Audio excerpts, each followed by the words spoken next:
Welcome, one and all, to episode 17 of Career Coaching After Hours. I'm your host, John Davidson, and I can hardly believe it's April 2025. So I appreciate you joining me for this very special episode. And if you've read any of my articles online or seen any of my YouTube videos, you know that I really like rankings, whether that's the Fortune 500 or best companies to work for, whether they're national lists or more regional. And just recently, hot off the press, Fortune magazine launched this year's edition of the 100 best companies to work for. And hard to believe it's 2025, but here we are. And so I'll dive deep into the ranking this year, do a little bit of case study review. I've put out a couple of posts on social media, and I'll try to make this really interesting, give you some of my perspective. And as usual, this is my relatively new YouTube series, and it's audience agnostic. So if you're one of my clients, wonderful. Thank you for tuning in. If you're a casual job seeker or perhaps a future client, great. And be some music layered in here, so no wild infographics flying in or monetization on the channel just yet. But a couple of disclaimers, of course. This is very generalized career advice / discussion work, so I'm not necessarily advising any one particular person, although I do think Fortune magazine is actually a great resource, and some of their lists are wonderful resources. And as usual, everything is to the best of my knowledge as of now. And check your sources. Feel free to look at my credentials and my background and my training and decide for yourself if I'm worth listening to, and maybe if I am, and in fact, an expert. So without further ado, this ranking just came out very recently here, earlier in April, and I do highly recommend not only subscribing to Fortune magazine, but their email updates are great. So I think it's well worth it to have the actual physical media, the magazine itself, but also some great articles that they deliver. And this is one of their great annual lists, and I think in a lot of ways maybe even more interesting to job seekers or career search enthusiasts maybe than the classic Fortune 500.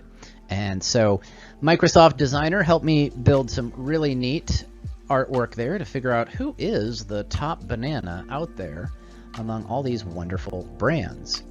And so if you saw from last episode there, I did my best effort at building a kind of a ranking or a showdown or a set of matchups as far as best employers in the Pacific Northwest, but I had 160 spots to choose from.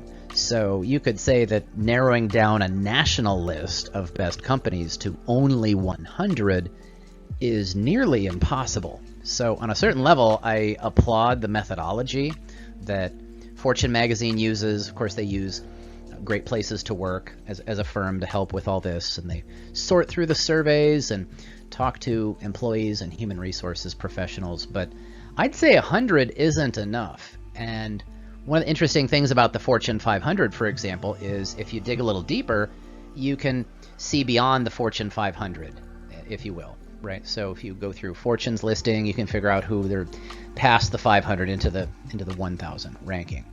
But as far as I know, they keep this list to 100, so you can't really see who didn't make the cut. And pretty mind-boggling that you've got 100 spots for 50 states in the District of Columbia. You've got so many great organizations out there. But what you may find really interesting, and I always find this really interesting, is kind of that overlap between Fortune 500s and this list of best places to work. So there's that. So you may not see a whole lot of your favorite Fortune 500s. And so that's one of the things I like about this list is, in theory, any company of any size, any location has a fair shot at getting on this list. So it's not all about market cap or stock price or revenue. So I think there's a lot of value in this kind of list to take some deep breaths and evaluate what makes a great workplace. And again, it is a national ranking, definitely corporate focus. And you could maybe criticize this ranking as survey only. So if a company, for example, doesn't fight to be on this list, or maybe doesn't get enough folks to return their surveys, is the data any more or less valuable? But it is what it is, And so if you're looking for rankings of nonprofits or the public sector, you'll have to look elsewhere. But you will see, some other organizations inside of there. So you'll see a credit union, for example, in there. So it's not all necessarily corporate behemoths. But there's a link if you want to check out the methodology. But of course, it's not just Fortune magazine. They've got Great Places to Work, Great Place to Work, rather, the firm. And so they do surveys and assessments in terms of what it does mean to make the list and be a great organization. So I think there's some solid methodology here, and I kind of expanded out here to look at number one, Hilton. And so I am a bit biased, to say the least.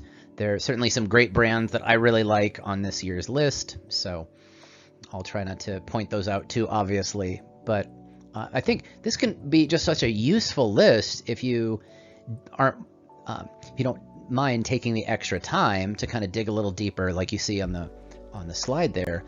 The GPTW, Great Place to Work slide, you can click on any of the 100 winners or award recipients, if you will. Or you could go right into the Fortune ranking if you have a subscription, and you can dig a little bit deeper.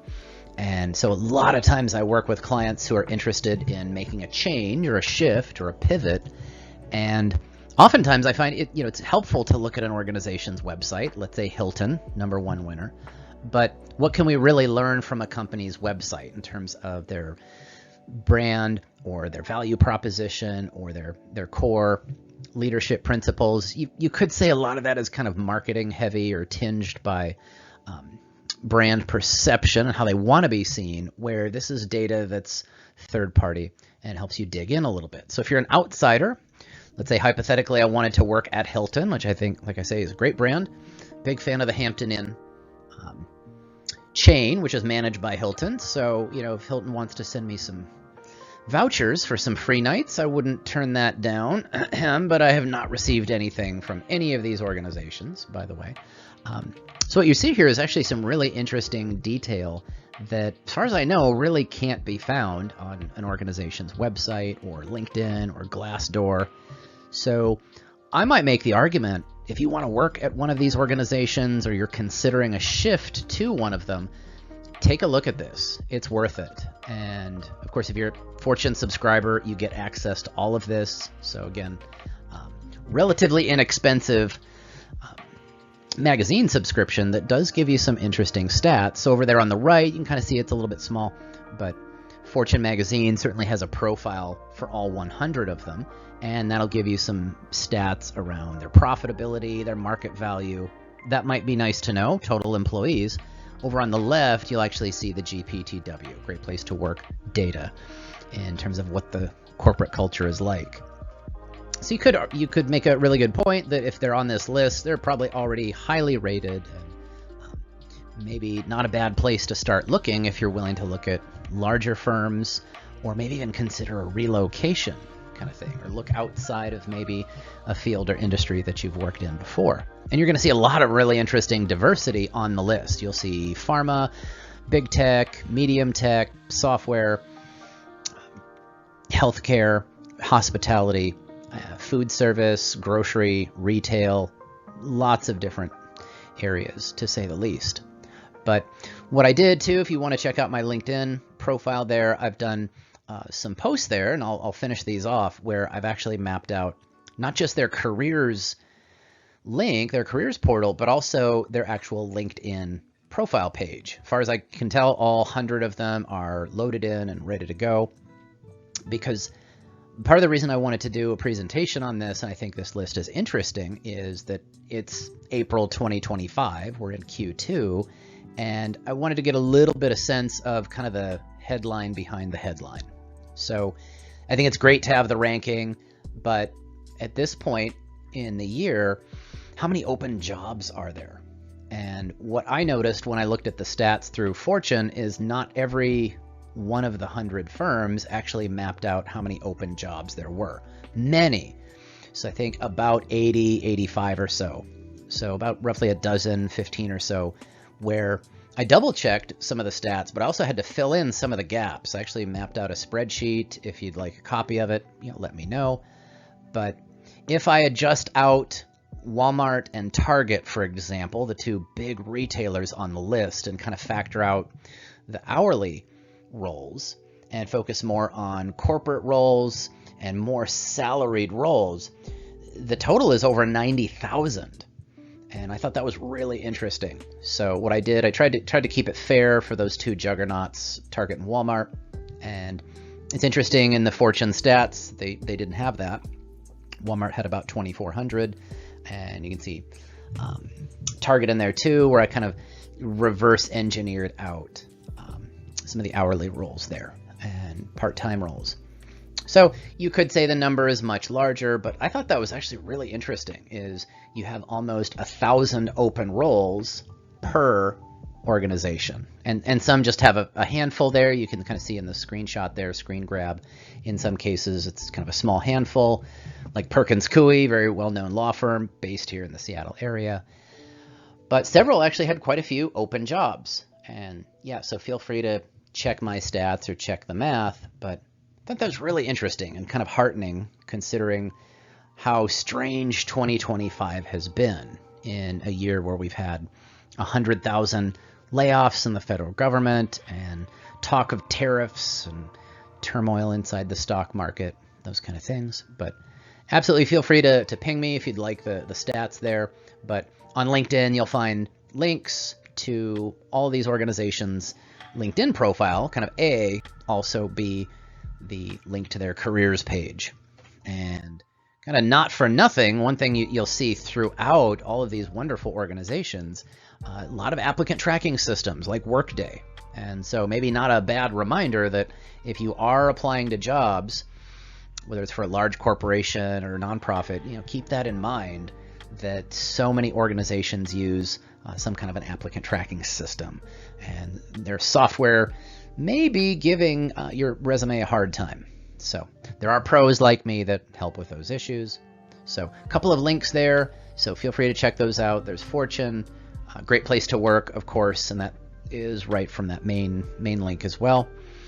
There's their methodology, and then if you want to check out my LinkedIn profile, it's right there. It's just /in/John Davidson, all one string. So feel free, but thank you for joining me. I wanted to keep this one relatively brief, but feel free to take a look at that list, maybe dig in a little bit deeper. And if you have some ideas on future episodes, or if you think I should dive even deeper and maybe profile more of the organizations, that'd be great. So if you think I'm on target or off base, please please subscribe, leave a comment. I love that stuff. And let me know what you think about the music as well. Those are some of the sources that I typically cite. That's how to get a hold of me. architectinfinity.com, olympicresume.com, everydecisionmatters.com. Lots of websites where you can check me out. And this is the new mix that I've put in, so I think folks are liking this, and hopefully you like my remix here in this episode. So hopefully by episode 17 rather, I think I've figured out a few things as well and made it a more enjoyable series. So thank you very much for joining me. Thank you, clients. Thank you, supporters. Thank you, the viewers. And of course, hey, thanks Canva, Microsoft Designer, PowerPoint. Oh my gosh, all these wonderful tools, and DaVinci Resolve. All right, have a great one. I hope Q2 is rocking for you. And let me know what you think of that list. And I'll see you in the next episode. All right, take care and be well. Bye-bye.